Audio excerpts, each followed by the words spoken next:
जब लगभग 550 सालों के बाद प्रभु श्री राम अपने नए घर में जाने वाले हैं, यानी 22 जनवरी को जब उनकी प्राण प्रतिष्ठा होगी, उसको लेकर पूरी अयोध्या में राममय माहौल है, भक्तिमय माहौल है। लेकिन प्रभु श्री राम कहाँ से जुड़े थे, उनकी कुल देवी कौन थी, उन किस वंशज से थे, इन सारी चीजों को जाने बिना प्रभु श्री राम की प्राण प्रतिष्ठा का जो कार्यक्रम है वो थोड़ा अधूरा रह जाएगा। इसीलिए पंजाब केसरी की टीम लगातार उस स्थल पर जा रही है जो प्रभु श्री राम के इतिहास से जुड़ा हुआ है। आज इसी कड़ी में हम मौजूद हैं अयोध्या के बड़ी देवकाली मंदिर में, और बड़ी देवकाली मंदिर ये मंदिर है जो प्रभु श्री राम की कुल देवी है। यानी प्रभु श्री राम जो है वो इक्ष्वाकु वंश से जुड़े हुए थे, और ऐसी मान्यता है कि जब प्रभु श्री राम इस धरती पर अवतरित हुए, उन्होंने यहाँ जन्म लिया, तो जो उनकी माँ कौशल्या है, उनकी माँ कौशल्या है, उन्होंने प्रभु श्री राम को लेकर सीधा बड़ी देवकाली मंदिर आई, और प्रभु श्री राम ने जो इस धरती पर किसी भी देवता के पहले दर्शन किए वो देवता थी माँ बड़ी देवकाली। तो इस मंदिर की क्या धार्मिक मान्यता है, इसके बारे में जानेंगे अभिषेक से। अभिषेक, जरा दर्शकों को बताइए क्या धार्मिक मान्यता है इस मंदिर की। देखिए, सबसे पहले तो ये चूंकि ये कुल देवी माँ है, इक्ष्वाकु वंश की रघुकुल रीत सी सदा चली आई है ना, रघुकुल वंश जो हुआ है उससे भी ये मंदिर जुड़ा हुआ है। 64वीं पीढ़ी में राम जी का अवतरण होता है धरती पर यहाँ अयोध्या में। तो जब एक खुशी का माहौल था, तो चूंकि कुल देवी हैं, हमारे कुल गुरु वशिष्ठ जी हैं, तो ऐसे जो कुल की परंपरा के हमारे भक्त वो होते हैं, ईश्वर होते हैं, तो वहाँ हम सबसे पहले ले जाते हैं दर्शन कराने के लिए। तो शाक्त देवियों में इस समय सबसे पहले यहाँ पर माँ लक्ष्मी, सरस्वती और काली जी, इन्हीं को मिलाकर ये कुल देवी देवकाली कहा गया। तो ये पूरा प्रांगण फिर से बताइए कौन कौन सी वो 7 देवियां थी जिनको मिलाकर देवकाली कहा? 3 देवियां हैं, लक्ष्मी जी, काली जी, सरस्वती। इन 3 देवियों को मिलाकर यहाँ पर देवकाली नाम दिया गया, और ये कुल देवी का है स्थान। तो राजा रघु ने इसको बनवाया सारी चीजें, और उसके बाद महाराज विक्रमादित्य जब आते हैं और वो 360 मंदिरों का जब निर्माण कराते हैं, हनुमानगढ़ी, रामलला, नागेश्वर नाथ, तो उसमें ये बड़ी देवकाली भी शामिल है। ये बहुत महत्वपूर्ण चीज है। अभिषेक से जानेंगे, लेकिन ये देखिए मैं बता दूं कि ये बड़ी देवकाली माँ का मंदिर है जो प्रभु श्री राम की कुल देवी है, और मेरे सामने ठीक सामने आप देख सकते हैं। मैं आपको अंदर लिए चलता हूँ। कितनी भव्य और दिव्य जो है माँ बड़ी देवकाली जो है उनका मंदिर है।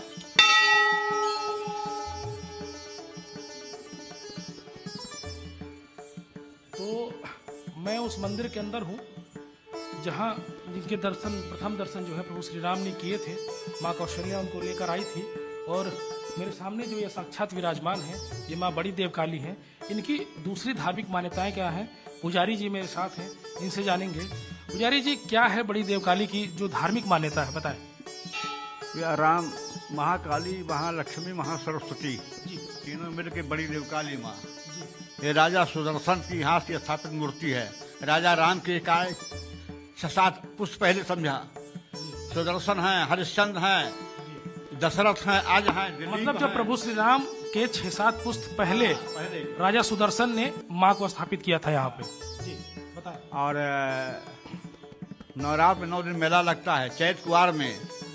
नवरात्र हमें मेला तो हमेशा लगता है 12 मास, सुख सुमार्ग ज्यादा होता है। लेकिन ऐसा भी कहा जाता है कि माँ कौशल्या ने प्रभु श्री राम को कौशल्या माता भगवान राम को गोद में लेकर दर्शन कराई थी। जब 1.25 महीने के हो गए थे, इसे अपनी मानता भी चल रहा है।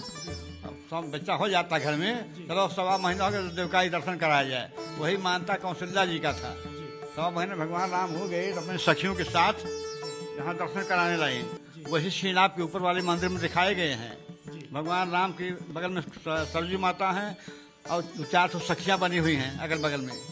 यहाँ करने आए थे राजा राम, भगवान राम कुल देवी है ये।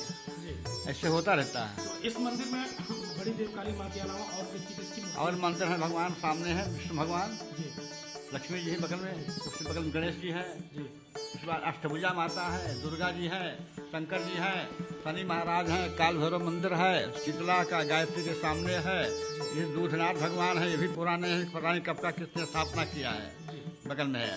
राम दरबार ऊपर है, कौशल्या माता, सरजू माता, भगवान राम का छोटा रूप बड़ा रूप ऊपर दिखाए हैं।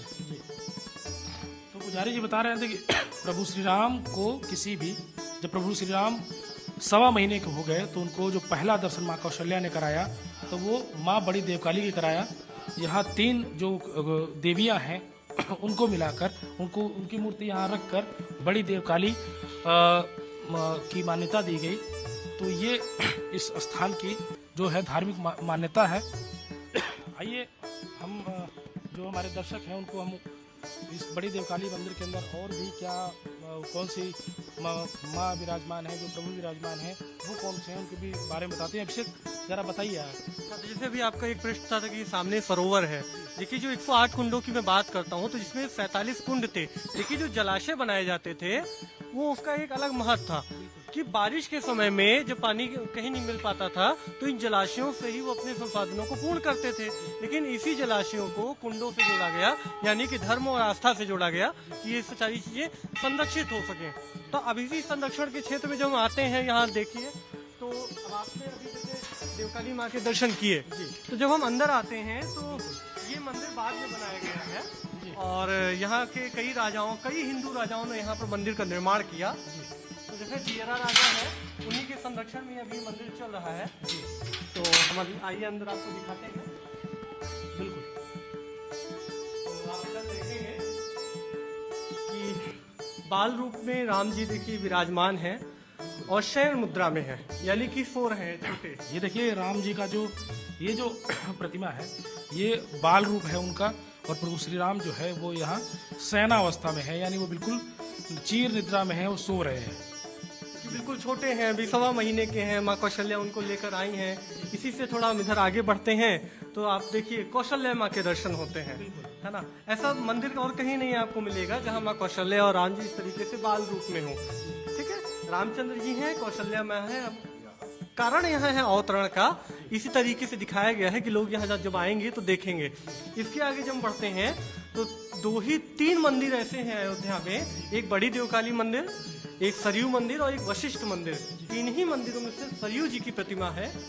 सरयू जी अपनी सखियों के साथ देखिए यहाँ पर है, तो एक भाव विभोर यहाँ दृश्य मिलता है। क्योंकि सरयू जी माँ है श्री राम की। जब उनका जन्म होता है तो सरयू माँ की गोद में ही वो खेलते हैं, पलते हैं, बड़े होते हैं। वनवास जाते हैं तो इनका आचमन करके जाते हैं, वनवास से वापस आते हैं तो सरयू जी का ही आचमन करते हैं। और जब वो वैकुंठ धाम को अपने जाते हैं तो सरयू जी में ही देखिए वो विलीन हो जाते हैं, उनकी कोख में जाते हैं। तो ये बड़ी देवकाली की ये प्रासंगिकता है, ये पौराणिकता है। तो ये प्रासंगिकता है और एक मान्यता है। तो माँ बड़ी देवकाली का जो मंदिर है वो ठीक सामने है। उससे ऊपर जब आप सीढ़ियों पर चढ़कर आएंगे तो जैसा अभिषेक ने बताया कि सेनावस्था में है, बिल्कुल शिशु रूप में छोटे से प्रभु श्री राम है। उसके अलावा जब हम उसके बगल में आते हैं तो प्रभु श्री राम की एक मूर्ति है, उनके सामने माँ कौशल्या है। और अयोध्या में जो 3 मूर्तियां हैं केवल माँ सरयू की, उसमें से एक मूर्ति ये है माँ सरयू की मूर्ति, जो अपनी सखियों के साथ है। तो ये एक धार्मिक मान्यता है, धार्मिक महत्ता है, जिसको जानना बेहद जरूरी है कि प्रभु श्री राम जो है वो कहाँ से ताल्लुक रखते हैं। ये दुनिया देख रही है 22 जनवरी को प्रभु श्री राम की प्राण प्रतिष्ठा होनी है, पूरी अयोध्या को दुल्हन की तरह सजाया गया है। कहीं भी किसी भी प्रकार की चूक जो है वो शासन या प्रशासन या फिर जो मंदिर से जुड़े लोग हैं वो नहीं छोड़ना चाहते। लेकिन अगर आप अयोध्या आते हैं तो अयोध्या की धार्मिक मान्यताएं क्या है, अयोध्या में प्रभु श्री राम कब पैदा हुए, कहाँ पैदा हुए, किसके दर्शन किए, कुल देवी कौन थी, इन सब सारी चीज़ों को जानना बेहद ज़रूरी है।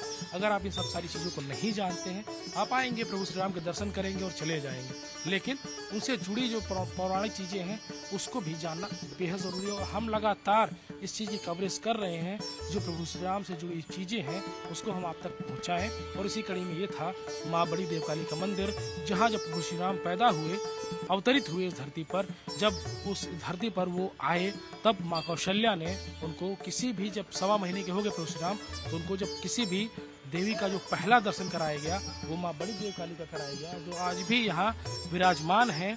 इस अयोध्या को वो लाभान्वित कर रही हैं और जो अपना आशीर्वाद है वो बनाए हुए हैं। और माँ बड़ी देवकाली की जो महत्ता है वो इस बात से भी लगाई जा सकती है कि इसकी जो स्थापना थी महाराजा सुदर्शन ने की थी, जो प्रभु श्री राम से 6 या 7 पुस्त पहले थे। तो आप अंदाजा लगा सकते हैं ये कितना पुराना मंदिर है, क्योंकि ये जो प्रभु श्री राम है वो इक्ष्वाकु वंशज के थे और तो उनकी ये कुलदेवी भी हैं। तो यहाँ आए बिना अयोध्या की जो यात्रा है वो कहीं ना कहीं अधूरी होगी। इसी तरह की दूसरी जानकारियों के लिए आप बने रहिए पंजाब केसरी टीवी के साथ।